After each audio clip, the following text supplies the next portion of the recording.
ভারতের বিপক্ষে সাদা পোশাকের সিরিজে বড্ড মলিন নাজমুল হোসেন শান্তর দল। তবে সুযোগ আছে রঙিন পোশাকে সেই লজ্জা পুষিয়ে নেওয়ার। তাতে কোচ হাতুরু সিংহের ভরসা হবেন হৃদয়, রিয়াদ, মোস্তাফিজরা। ৩ ম্যাচের সিরিজ খেলতে এরই মধ্যে ভারত পৌঁছেছে টি-20 দলের বাকি 10 ক্রিকেটার।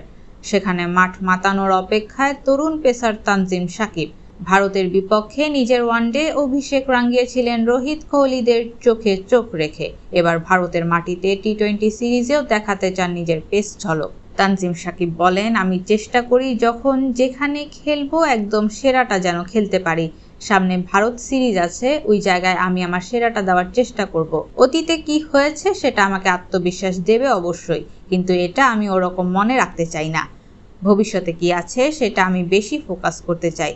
ভারত সিরিজের চেষ্টা করব যেন নিজের সেরাটা দিতে পারি। সব শেষ টি-20 খেলা বাংলাদেশ দল থেকে এই সিরিজে নেই 2 জন।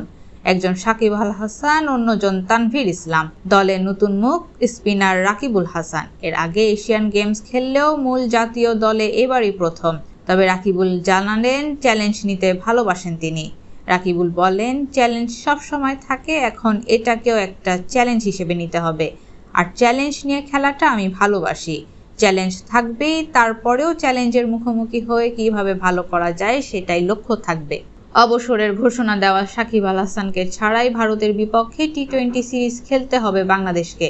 এই ফরম্যাটে লাল সবুজ জার্সিতে সবচেয়ে সফল ক্রিকেটারকে ছাড়াই নতুন যুগের সূচনা করতে হবে টাইগারদের। তানজিম হাসান সাকিব বলেন, সাকিব ভাই বাংলাদেশের ইতিহাসে অন্যতম সেরা খেলোয়াড়।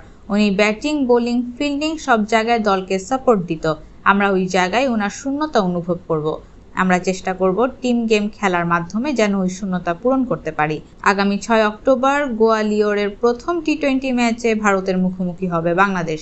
সিরিজের পরের 2 ম্যাচ অনুষ্ঠিত হবে 9 এবং 12 অক্টোবরে।